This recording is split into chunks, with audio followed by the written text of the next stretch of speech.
गं गणपतये नमः।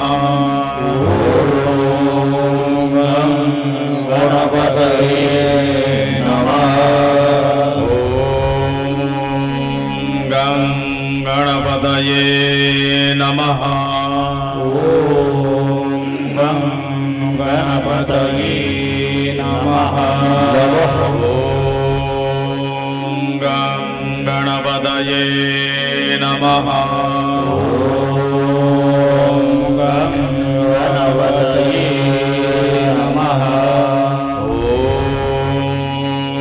गं गणपतये नमः। गं गणपतये नमः। गं गणपतये नमः। गं गणपतये नमः। गं गणपतये नमः।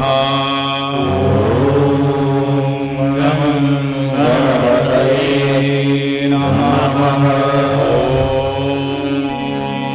गं गणपतये नमः। गं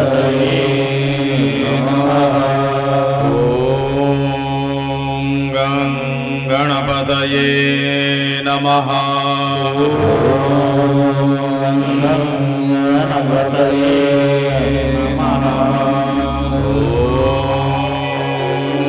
गं गणपतये नमः। गं गणपतये नमः। गं गणपतये नमः।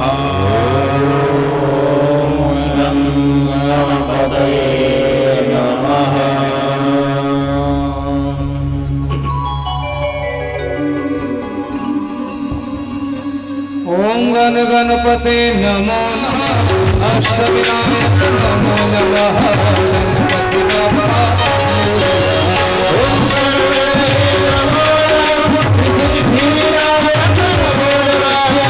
अष्टविनायक नमो नमः। गणपति बाबा नमो नमः। अष्टविनायक नमो नमः। गणपति बाबा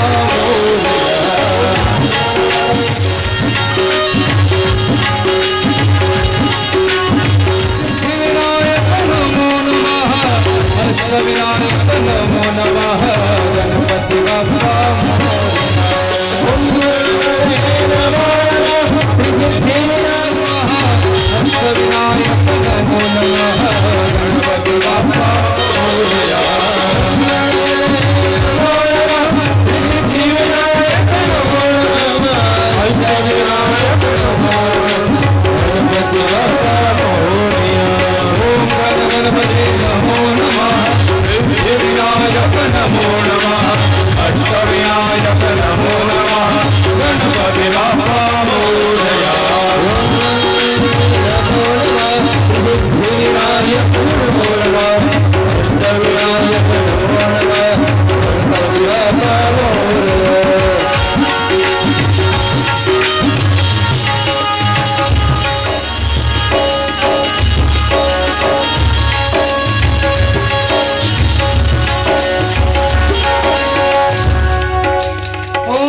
गणपते नमो नमः। सिद्धिविनायक नमो नमः। अष्टविनायक नमो नमः। गणपति बाबा अष्टविनायक नमो नमः। गणपति बाबा नमो नमः। अष्टविनायक नमो नमः। गणपति बाबा नमो नमः।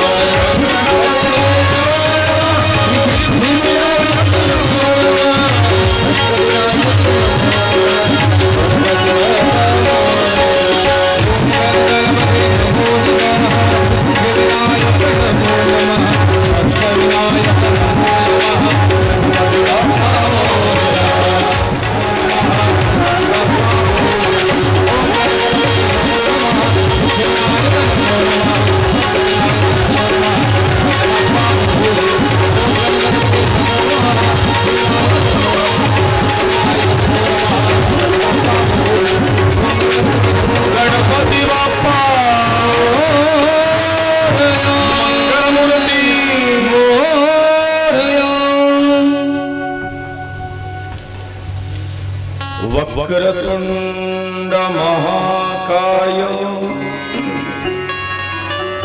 सूर्यकोटि समप्रभा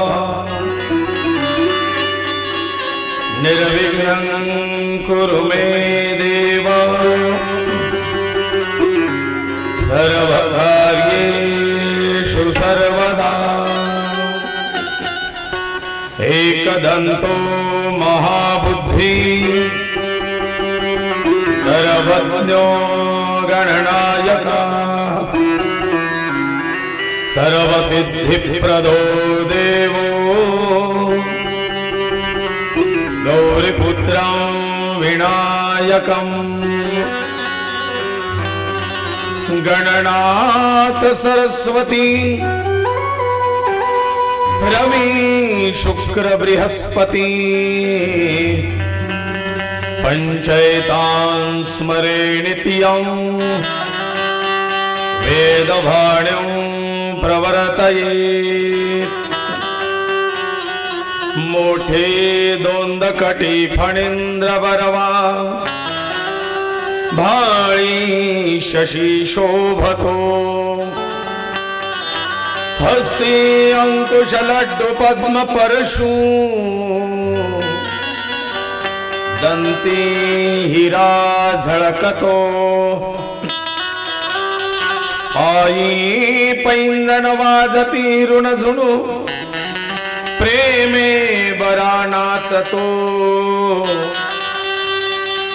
ऐसा देव गणेश तो गजमुख या हृदय मंदिरे बैसतो प्रणम्य पार्वतीनाथं विष्णुं सूर्यः तथाम्बिका गणेशं विघ्नहर्तारं श्री गुरूणां चरणाम्बुजम् ओम नमो जियाद्या वेद प्रतिपाद्या जय जय स्वसंवेद्या आत्मरूपा देवा तूची गणेशु सकलार्थमति प्रकाशो मणे निवृत्तिदासो अवधारी जोजी नमोजे विघ्नहरा गजानना गिरिजा कुमारा जय जय लंबोदरा एकदंता शूर्पकर्णा हाल विसीकर्ण युगुले ते थोणी झोका वारा उसळे त्याचे निवाते विघ्न दूर पळे विघ्नांतक म्हणते तुझ तुझे शोभे आनन जैसे तप्त कांचन किंवा उदित प्रभारमण तैसे तेज फाकतसे वंदु आचार्य शंकरू जो ग्रंथ करता विवेक चतुरो सारोणी कर मठतेचा विचारू प्रबोध दिन करू प्रकाशिला गणेशो गालवो गार्ग्यो मंगलश्च सुधाकरा गणेशस्य प्रसादोऽयं सर्वे गृह्णन्तु बान्धवाः सिद्धि बुद्धि सहित महागणपतये नमः श्री सरस्वत्यै नमः श्री गुरुभ्यो नमः माता पिता गुरु चरण कमलेभ्यो नमो नमः। प्रस्तुत या गणेश महापुराण कथेचा आजचा 5वा दिवस।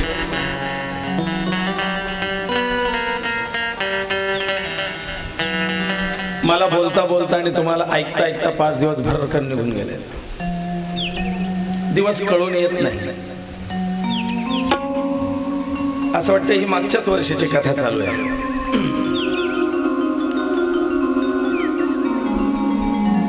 शिरोडे परिवार आयोजित हे स्वर्गवासी सौभाग्यवती कमलबाई लक्ष्मण शिरोडे यांच्या पंचम स्मृती निमित्ताने 5व्या वर्षाच्या निमित्ताने 5वा क्षयादिन 5व्या वर्षाची पडतीत, तुमच्यात पडतीत म्हणतात, आमच्याकडे क्षया श्राद्ध क्षयादिन म्हणतात. पंचम वर्ष श्राद्ध पंचम पुण्य स्मरण म्हणा. या निमित्ताने आयोजित ही 5वी गणेश पुराण कथा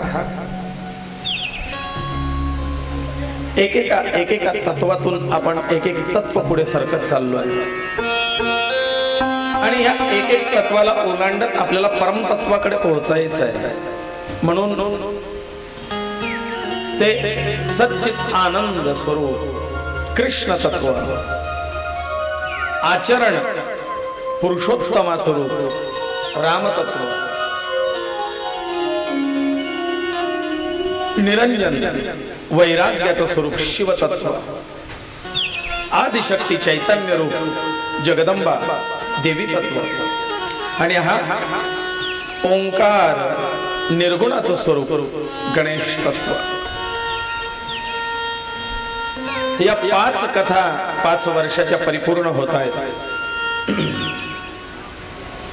मला एक सकाळी पत्रकारांचा फोन आला होता जळगावहून. आला होता का तुम्हाला?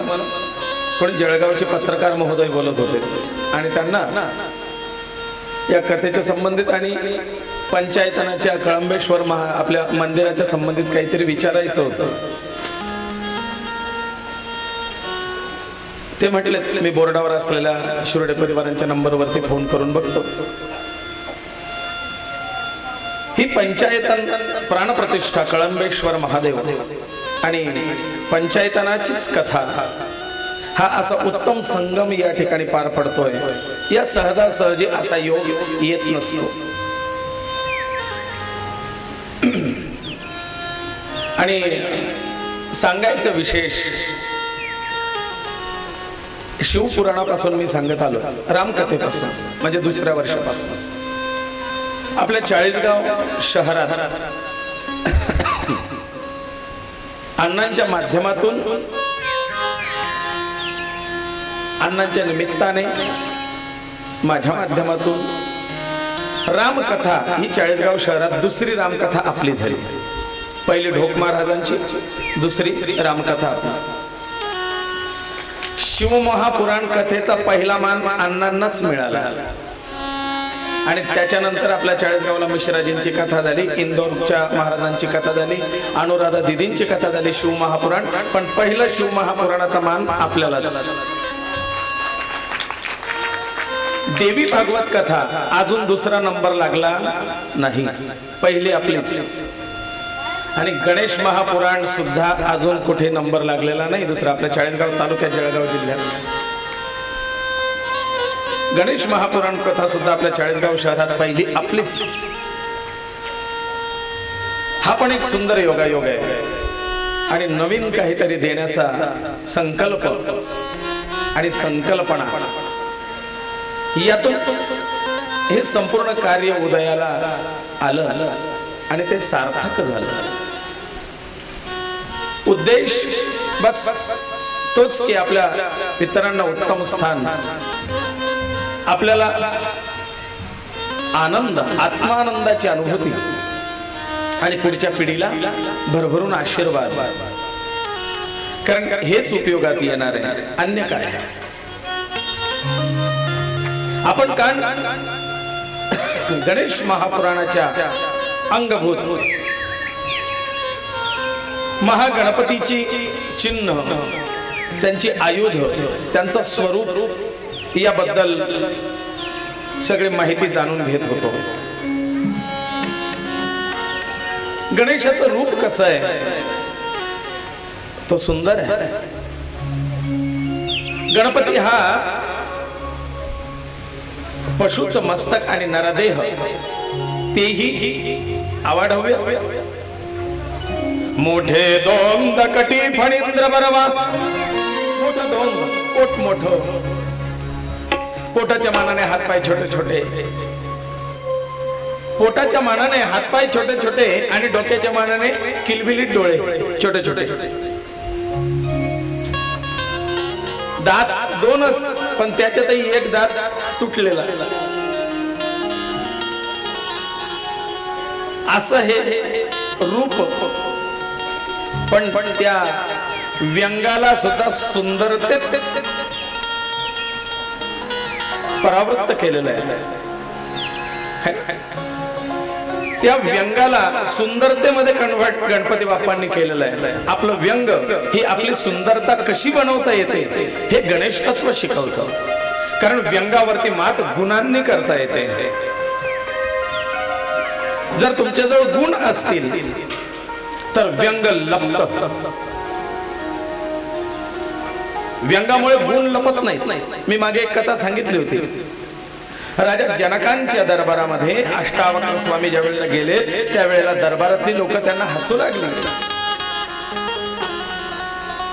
आणि अष्टावक्र स्वामी सांगतात की राजा, मी तर समजलो होतो तू विद्वानांची सभा बोलवलेली आहेस शास्त्रार्थ चर्चेसाठी, पण तू फक्त चामड्याचे पारखी बोलवलेस, गुणांचे भोगते नाही. आणि गुणांचा भोगता हा गुणेश आहे. याचं नाव गणेशही आहे आणि याचं नाव गुणेशही आहे. हा गुणांचा अधिपती आहे, हा गुणवान आहे. आणि म्हणून हा गुणांचा अधिपती असल्यामुळे बघा ना, मी त्या कवठाची गोष्ट तुम्हाला सांगितली की हत्ती कवठ गिळतो, विष्ठेतून सबंधच कवट काढतो, पण त्याच्यातला गर अदृश्य झालेला असतो. तो आतला गर खाणारा हत्ती म्हणजे तसा तो गणपती आतले गुण ग्रहण करणार आहे. बाहेरच्या स्वरूपाकडे गणेशाचं लक्ष नाही. गणेश म्हणतोय बाह्यांग असू दे ना तुझं व्यंग, पण तुझ्यातले गुण महत्वाचे आहेत. गुणांच्या जोरावरती व्यंगावरती विजय मिळवता येतो. आपल्या इथे अपंग महिलांची एक संस्था आहे ना, मीनाक्षीताई निकम चालवतात, दिव्यांगांची. त्या महिला आपापल्या स्वबळावरती आज आपला चरितार्थ चालवत आहेत आणि आपल्या चाळीसगाव तालुक्यात जळगाव जिल्ह्यात त्या संस्थेचं एक विशेष नाव आहे, दिव्यांगांची संस्था. म्हणजे आपल्या असलेल्या त्या दिव्यांगांवरती, त्या व्यंगांवरती गुणांनी मात करता येतो. हे या गुणेशाकडनं शिकायचं आहे. आणि म्हणून तर तो अग्रपूजेचा अधिकारी आहे. त्याने काल आपली चतुरता दाखवली की माझ्या एवढ्या आवाढव्य शरीराने सगळ्या तीर्थांना स्नानासाठी जाण्यात एवढा मला फार काळ जाणार आहे. मग सगळे तीर्थ माझ्या आई वडिलांच्या चरणात असल्यावर मी काय इकडे तिकडे तीर्थ स्नानाला जावं. आणि आई वडिलांना प्रदक्षिणा करून त्याने आपल्या गुणांची ओळख करून दिली. तो हा गुणेश. पण गणेशाच्या त्या रूपाला सुद्धा एक विशेष अर्थ आहे, अर्थबोध होतो. मग त्याच्या त्या हस्तिमस्तकाचा काय अर्थ, मोठ्या मोठ्या कानांचा काय अर्थ, सोंडेचा काय अर्थ, दाताचा काय अर्थ, एक दात खंडित का, ही आपण काल ऐकून घेतलंय. काल या सगळ्या गोष्टी आपण समजून घेतल्यात. गणेशाने हातात घेतलेली आयुध दंतंच परशुपदमंच मोदकांश गजानन गणेशो मूषकारूढो बिभ्राण सर्व कामदा. हा दंतंच एका हातात खोडलेला दात घेतलेला आहे, तुटलेला दात. मी काल म्हटलं टाकाऊ पासून टिकाऊ बनवणे हे सुद्धा गणेशाने सांगितलंय. दात मुडलाय ना, असू दे, त्याचा वापर करता येईल, ते शस्त्र म्हणून घेतलंय आणि त्याचीच लेखणी सुद्धा केलेली आहे.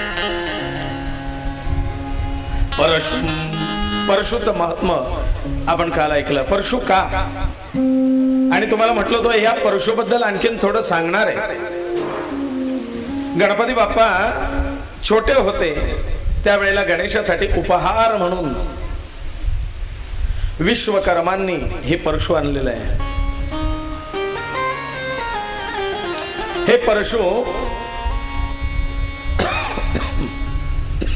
बाप्पाने विचारलं देवा, माझ्यासाठी हे परशु आणलं, काय वैशिष्ट्य आहे याच्यात?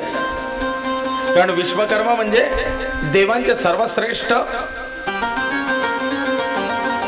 मेकॅनिकल इंजिनियर म्हणा, आहे ना.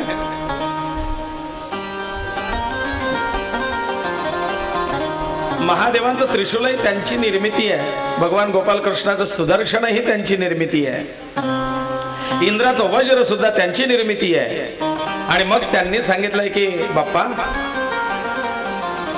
ज्या वेळेला मी सूर्याच्या तेजापासून, सूर्याच्या अतिरिक्त जी तेजोप्रभा होती, त्या तेजोप्रभेच्या पासून मी महादेवाचं त्रिशूल आणि सुदर्शन चक्रादी निर्माण केली. विष्णूंना गदा, कृष्णाचं सुदर्शन आणि शिवाचं त्रिशूल यांची निर्मिती केल्यानंतर जो भाग शेष उरला होता ना, त्याचा मी हा परशु बनवलेला आहे. आणि म्हणून गणेशा, जेवढी कठीणता आणि अभेदता, अचूकता त्या त्रिशूलात आहे किंवा सुदर्शनात आहे, तेवढीच या परशुमध्ये सुद्धा आहे बरं का. असं परशु छोटस छान बनवून गणपती बाप्पाला विश्वकर्मांनी दिलेलं आहे.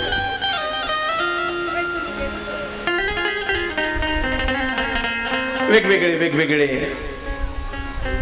आता तो पाश, अंकुश, अंकुशाचं महात्म्य मी काल सांगितलंय तुम्हाला. मोदकाचं महत्व सांगितलं. हा मोदक अमृत मोदक आहे, ब्रह्म ज्ञानाचा मोदक आहे, ब्रह्मरसाचा मोदक आहे. माता ददाती हे रंभे मोदकम देवनिर्मितम. ज्या वेळेला गणपती बाप्पाने ती स्पर्धा जिंकली, त्यावेळेला आईने हा देवनिर्मित आणि खास देवांसाठी निर्मित, ज्याच्यामध्ये अमृतरस भरलेला होता, ब्रह्मरस भरलेला होता, 14 कला आणि 64 विद्या, 64 कला, 14 विद्या आणि वेदशास्त्राचं ज्ञान, सर्व ज्ञान गम्यता ज्याच्यामध्ये मिळणार होती, तो मोदक गणपती बाप्पाला मिळाला. आणि म्हणून सर्व ज्ञानाचा अधिपती गणेशाला मानलं गेलं की गणेशा, विद्याग्रहणाच्या आरंभी तुझं पूजन होईल. माता ददाती हे रंभे मोदकम देवनिर्मितम. अमृतमय ज्ञान मोदक, हा ज्ञानाचा मोदक आहे. आणि ज्ञान हे एक मोदक आहे. मोदकाला पाहून बाहेरून अंदाज लावता येत नाही याच्यात काय भरलंय, है ना. हा नेमका खिरापतीचा मोदक बनवलाय, सांज्याचा मोदक बनवलाय की पुरणाचा मोदक बनवलेला आहे, तो खाल्ल्यावर कळतो. आणि म्हणून बाप्पा, जो या मोदकाचा आस्वाद घेईल त्याला खऱ्या अर्थाने ज्ञान प्राप्ती होईल. आणि म्हणून मोदक म्हणजे आनंद, या आनंदाची अनुभूती जो घेईल त्याला खरा आनंद कळेल. ती कथा आपण ऐकलीत काल. भृगु ऋषी राजा सोमकांताला सांगताय, ब्रह्मा कोणाला, हा हा ते बा फोटोग्राफर साहेबांचं लक्ष आहे. ब्रह्मदेव वेदव्यासांना ही कथा सांगतायत आणि सुत मुनी शौनिकाधिकांना सांगतायत. मध्येच सोमकांताने प्रश्न विचारलाय, गुरुदेव आज्ञा असेल तर एक विचार. ही मर्यादा आहे, ही गुरु शिष्य मर्यादा आहे. आज्ञा घेऊन बोलणे, विचारणे.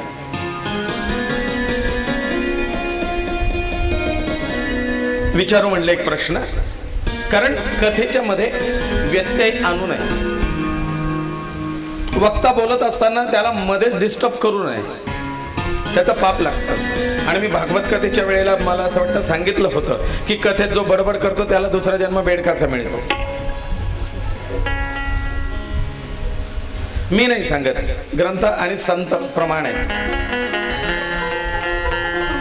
मी तुम्हाला त्या अभंगासहित सांगून देईन, आहे ना. मग राजाला शंका तर होती, म्हणजे जाणून घ्यायची होती जिज्ञासा. आता त्यांनी त्याच दिवशी सांगाय नष्ट मोहा स्मृती लब्धवा नात्र संशय. मला शंका नाही पण जिज्ञासा आहे, जाणून घेण्याची उत्कंठा आहे. शंका म्हणून नाही विचारत, अधिक जाणण्याच्या बद्दलची जी काही उत्कंठा आहे म्हणून विचारतो गुरुदेव. आज्ञा असेल तर विचारू प्रश्न. म्हणले हो विचार. शिष्याचा अधिकार आहे, कारण प्रश्न या परिपृच्छया. गुरु शिष्यामध्ये हा प्रश्नोत्तरीचा संवाद होणं गरजेचं आहे. त्यालाच तर गुरु शिष्य म्हणतात. विचार राजा.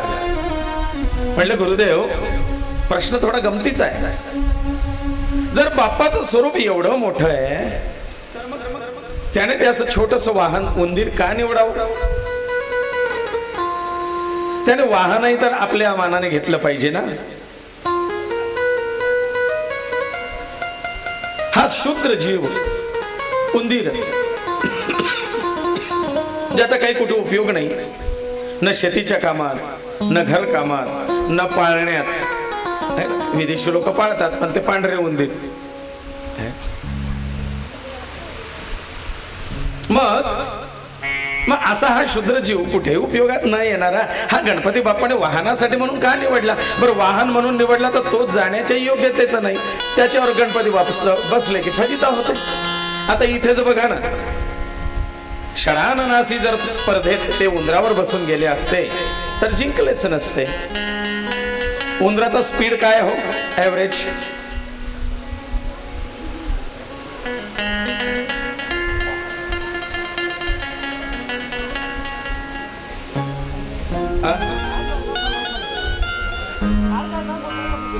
अर्धा तास 1000 किलोमीटर म्हणले.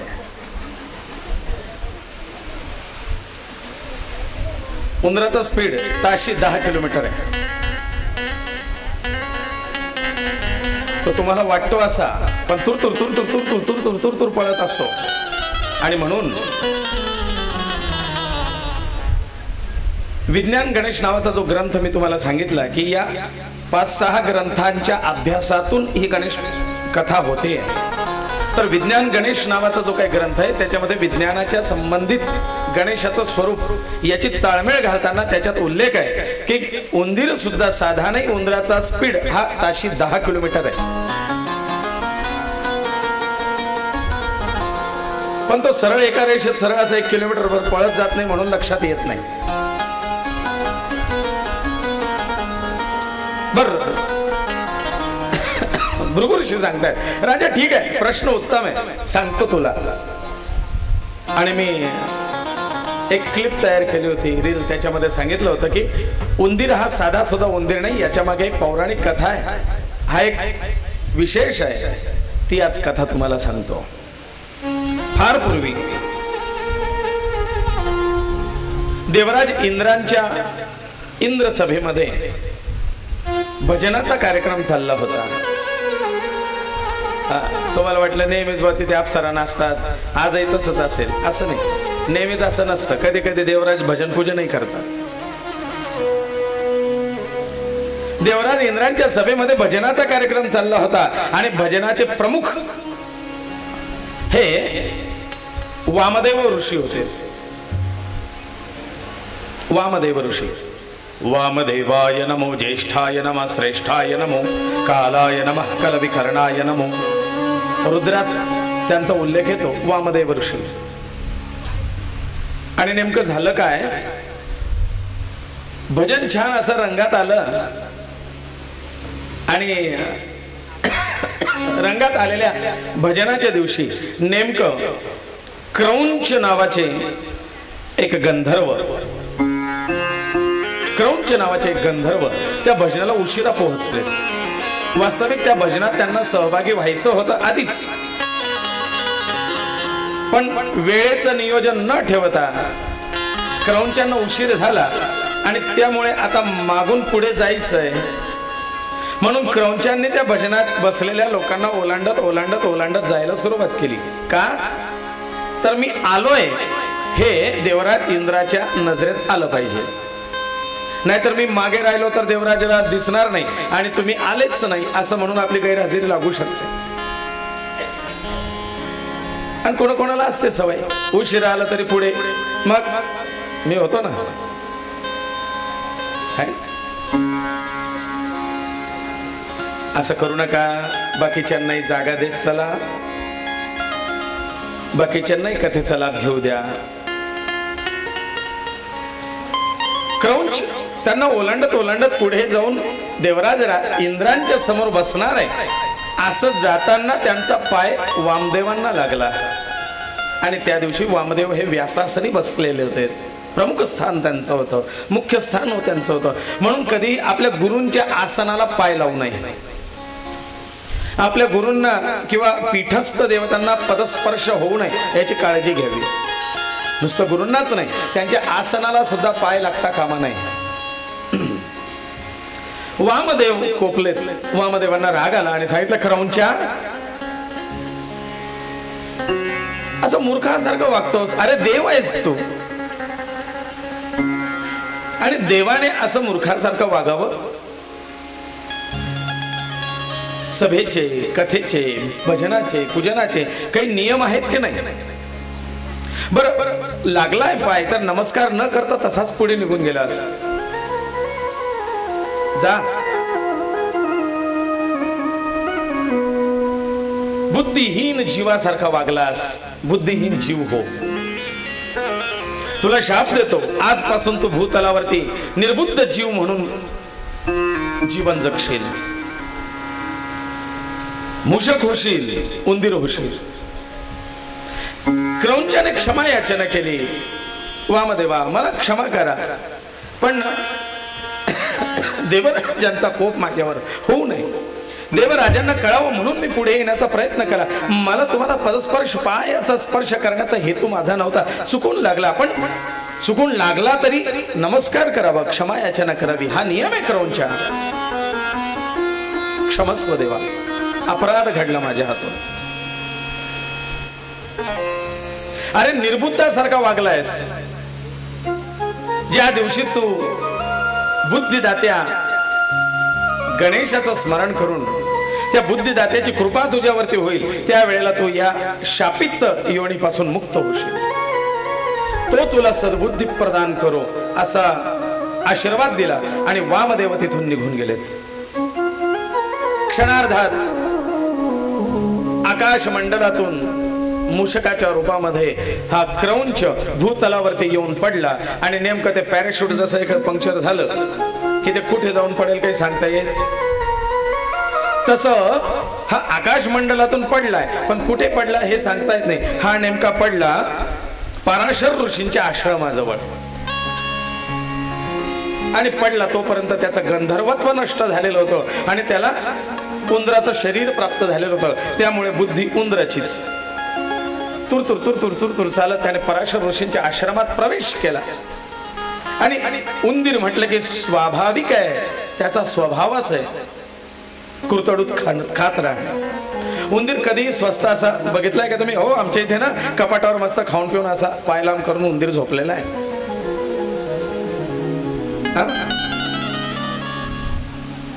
नाही, उंदीर असा स्वस्त खाऊन पिऊन झोपलेला आहे निवांत असं कधी होत नाही.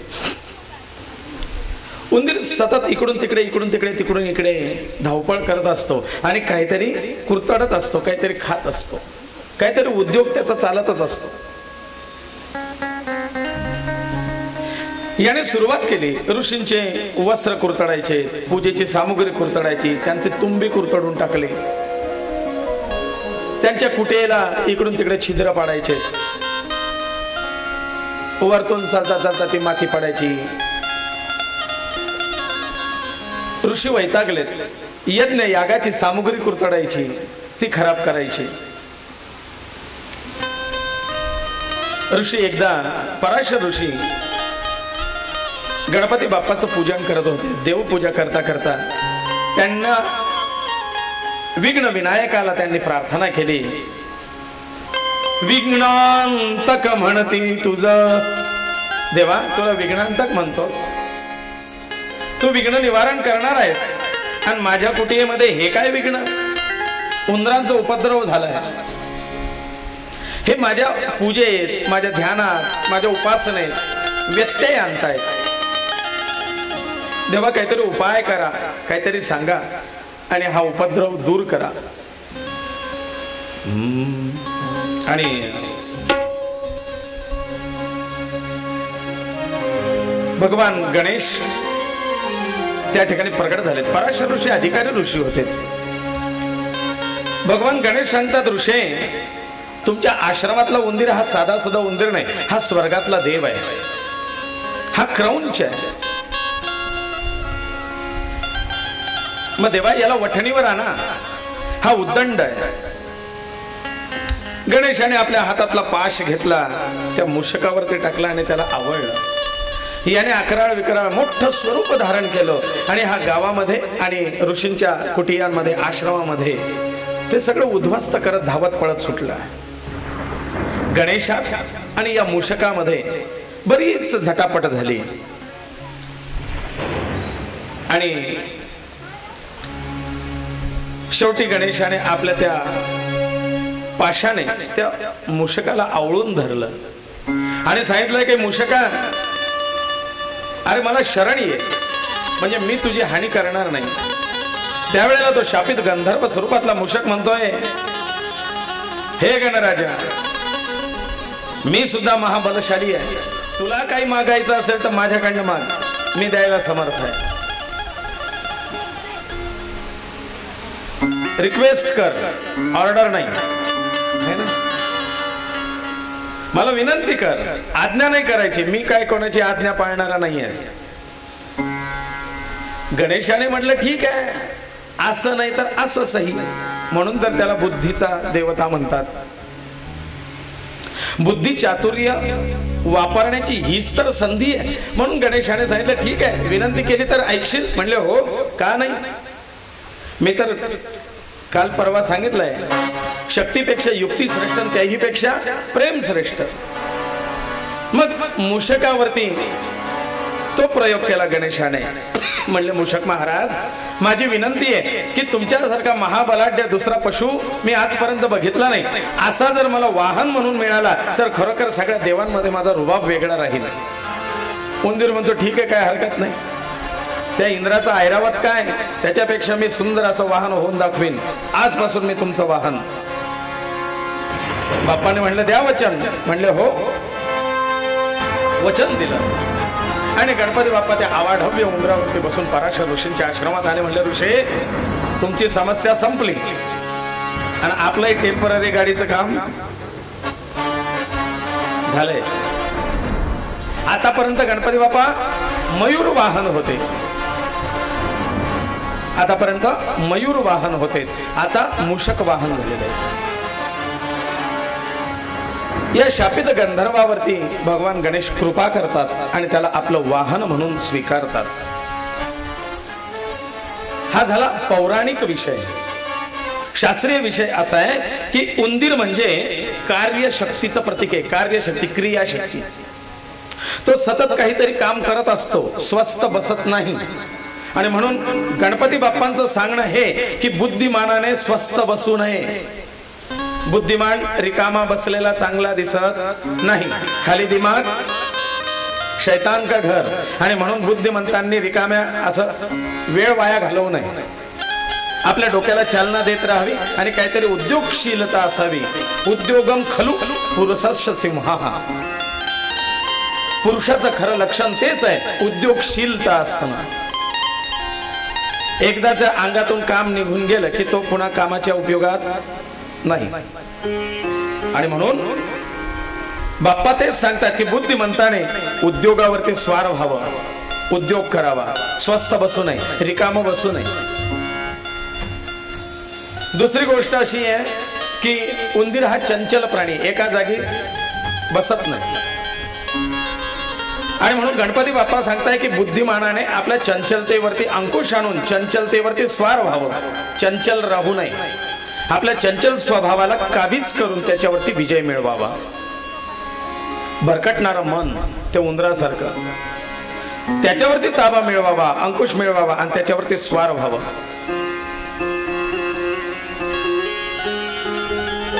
तिसरी गोष्ट अशी आहे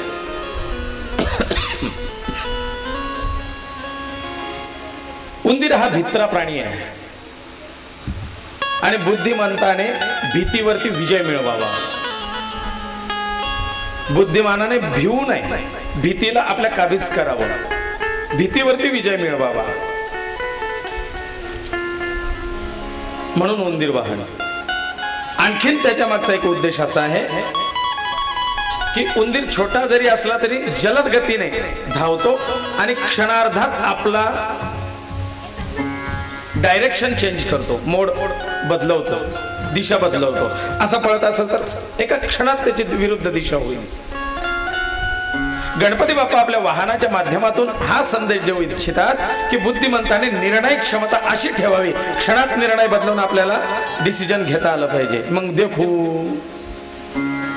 आज करे सो कल, कल करे सो परसो, आणि इतनी भी जल्दी क्या है, अभी तो जीना है बरसो.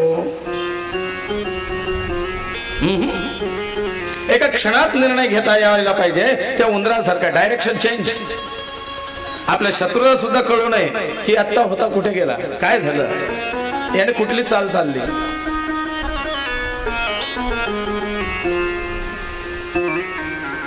या उंदरासारखा कामाचा वेग असावा, तरतरीत अंगे असावी.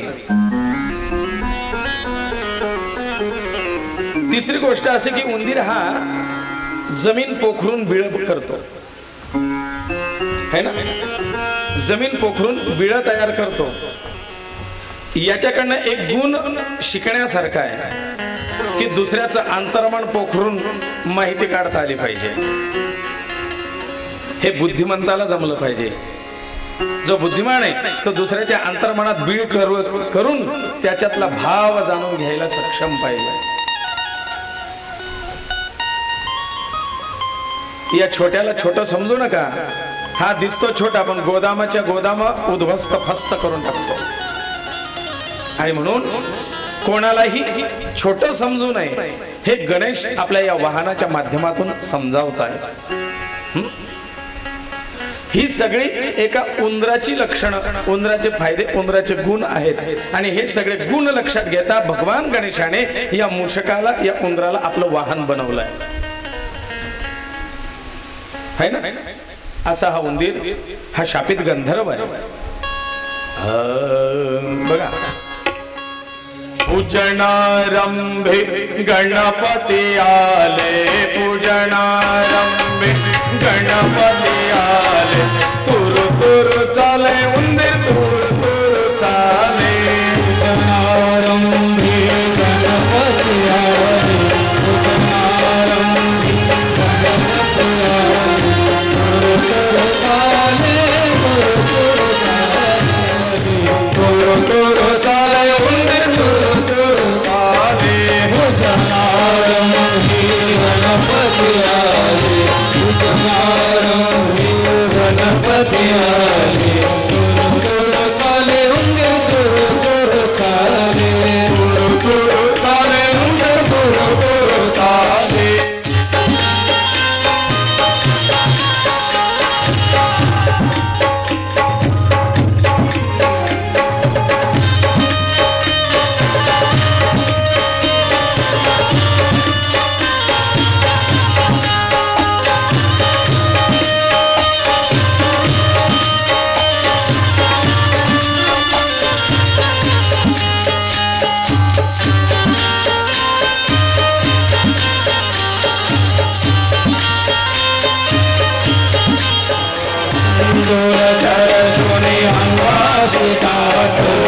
सिंदूराच्या रचुनी अंगासी दाट, सिंदूराच्या रचुनी अंगासी दाट, उंदीर वाहनावरी पैसले नीट, उंदीर वाहनावरी पैसले नीट, उंदीर वाहनावरी पैसले नीट, उंदीर वाहनावरी पैसले नीट.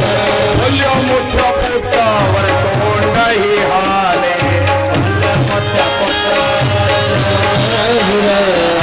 भल्या मोठ्या पोटावर सोंडाही हाले, भल्या मोठ्या पोटावर सोंडाही हाले, तुरु तुरु चाले उंदीर तुरु तुरु चाले, तुरु तुरु चाले उंदीर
नसावी,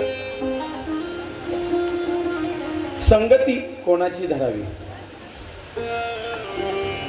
उंदराने संगती बाप्पांची पकडली म्हणून तोही पूजनीय ठरला.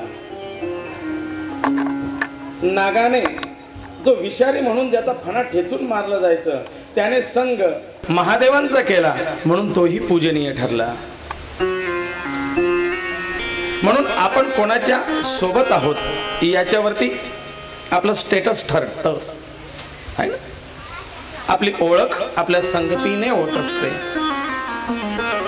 आणि म्हणून संग कोणाचा असावा, सोबत कोणाची असावी.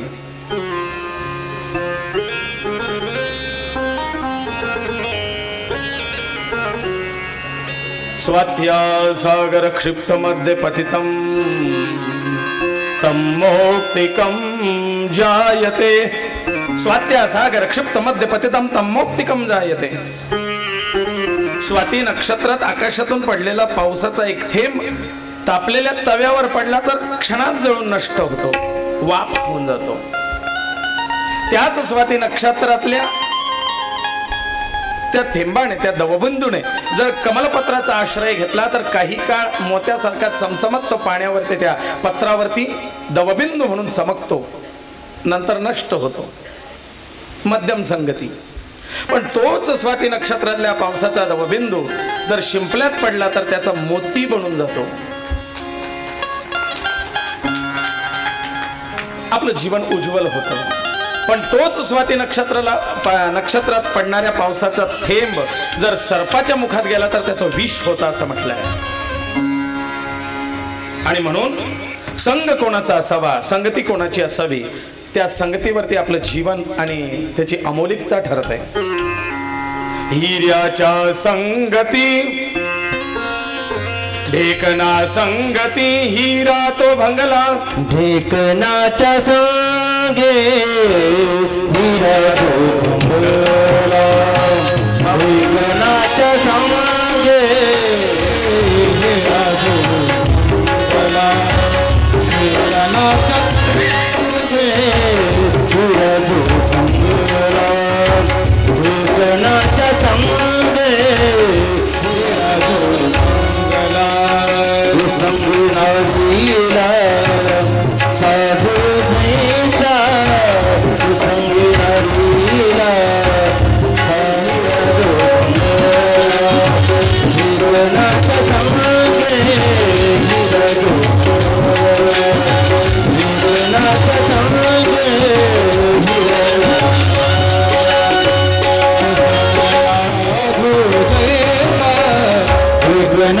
संगे